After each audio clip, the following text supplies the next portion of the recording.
s'asseoir s'il vous plaît.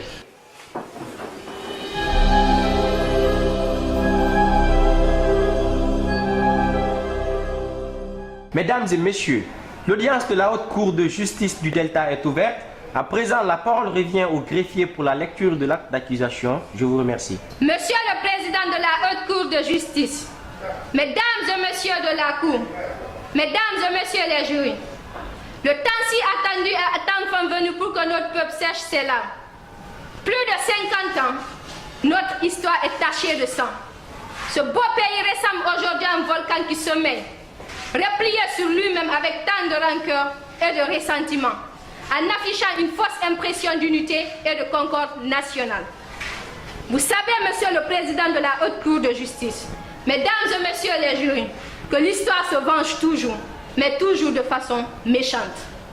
Dieu soit loué, grâce à leur patriotisme, au respect qu'ils ont pour ce peuple martyr, 5 de nos illustres fils qui ont eu à gérer le destin de ce pays pendant une période donnée vont enfin dire devant ce tribunal du peuple les conditions dans lesquelles tant de crimes ont été commis dans ce pays. Il s'agit de crimes économiques et de crimes humains. Les juges ici présents ne diront que le droit et rien que le droit. Sachant qu'un accusé peut être responsable sans être coupable, vous êtes accusés, messieurs les chefs d'État, de crimes, complicité de crimes, meurtre, assassinat, crimes économiques. Monsieur le Président de la Haute Cour de justice, Monsieur le Procureur, le peuple connaît vos qualités de meilleurs magistrats de ce pays. Il veut donc une réconciliation nationale basée sur la vérité pour lui permettre de se consacrer à l'essentiel, c'est-à-dire au développement. Monsieur le Président de la Haute Cour de justice, le peuple vous remercie. Merci, Madame, pour la lecture de l'acte d'accusation. À présent, Mesdames et Messieurs, la parole revient au Procureur général pour la lecture du réquisitoire. Je vous remercie. Je vous remercie, Monsieur le Président. Audience de la Haute Cour de justice de Delta. Mesdames et Messieurs, chers compatriotes, pour la première fois dans l'histoire de notre pays, 5 hommes d'État, je vais dire les 5 présidents de notre pays, vont comparaître afin d'éclairer le peuple deltalois et l'opinion internationale sur les tristes événements qui ont marqué notre histoire au moment où il exerçait le pouvoir souverain du peuple. Des crimes de sang aux crimes économiques, rien ne sera occulté. La langue de bois n'aura pas de place dans ce procès historique.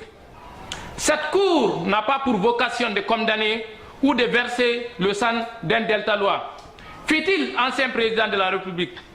En tout état de cause, elle mettra tout en œuvre afin que la vérité triomphe pour que le peuple se réconcilie définitivement. Nous demandons aux uns et aux autres, aux victimes et à leurs parents, que les accusés ont dirigé ce pays pendant plus d'un demi-siècle. La Cour insiste sur le respect qu'ils méritent. Il est absolument interdit de contester brillamment les propos d'un chef d'État. La Cour sera amenée à prendre des mesures sévères contre toute personne qui tenterait de semer le trouble dans cette salle. Vous comprendrez vous-même que la méthode de travail de cette Cour est différente de la méthode classique. Retenez surtout que jusqu'à preuve du contraire, les chefs d'État bénéficient de la présomption d'innocence. Je souhaite vivement qu'après ce procès, un vent nouveau souffle dans notre pays afin que le peuple se réconcilie définitivement. Vive le Delta nouveau, vive la réconciliation nationale. Je vous remercie, Monsieur le Président. Merci, Monsieur le Procureur général de la République. Audition du président Francely Bagadara, premier président de la République du Delta. Président Francely Bagadara, là-bas. Faut un peu d'espace, quoi. Quand tu appelles, monsieur. Déclinez votre identité. Je me nomme Francely Bagadara, premier président de la République du Delta, marié, père de 2 enfants, jamais condamné. Jurez de dire la vérité, toute la vérité, levez la main droite et dites « je jure ». Je jure. Monsieur le Président, dans l'intérêt de l'indispensable réconciliation nationale, le peuple deltalois veut que vous expliquiez devant cette cour les péripéties qui ont marqué toute la période que vous avez passée au pouvoir, qui est caractérisée par des meurtres, assassinats, incitation à la haine ethnique, mauvaise gestion des ressources économiques et financières, etc. Monsieur le Président, au cours de vos 26 années de pouvoir totalitaire, inhumain et cruel, plus de 50 000 personnes ont été tuées, fusillées, éliminé par inanition avec le prétexte de complot imaginaire qui vous a permis de vous débarrasser des meilleurs fils du pays. Monsieur le Président, le peuple n'est pas prêt à oublier ces pendaisons publiques, ces tortures les plus atroces dans le tristement célèbre Camosa. Plaidez-vous coupable? Monsieur le Président de la Cour, j'ai écouté avec la plus grande attention les chefs d'accusation articulés contre moi. Je voudrais vous aider à compléter les chefs d'accusation qui manquent au dossier. Il faut préciser que pendant les 26 ans de mon pouvoir, j'ai privé mon peuple d'eau. C'est un crime. De soleil, d'air, de liberté, ce sont aussi des crimes. J'assume entièrement la responsabilité de ces faits.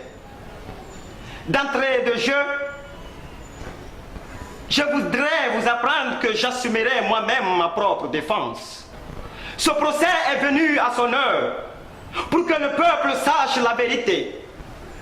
Surtout cette jeunesse innocente en qui on est en train d'inoculer le venin de la haine, de l'ethnocentrisme, au détriment des nobles vertus patriotiques qui doivent caractériser les futurs héritiers de notre histoire. Oui, le temps est enfin venu pour désintoxiquer cette jeunesse des villes et des campagnes auxquelles on a présenté Franceli Bagadara comme un président qui buvait le sang humain, qui a plongé son peuple dans la misère la plus noire en empêchant le soleil de briller et la pluie de pleuvoir. Eh bien, c'est ce sanguinaire qui se trouve aujourd'hui devant vous, impatient de voir les preuves des crimes qui lui sont reprochés. Il faut que cette jeunesse sache les noms de ceux qui ont fait du mal à ce pays, qui ont voulu nous vendre aux enchères, pieds et mains liés, afin de nous vendre à nos ex-colonisateurs. J'ai dit non, catégoriquement non. Et c'est pour cela que je les ai mis hors d'état de nuire. Excellence, cette salle d'audience n'est pas un lieu de meeting politique. Des faits précis sont retenus contre vous.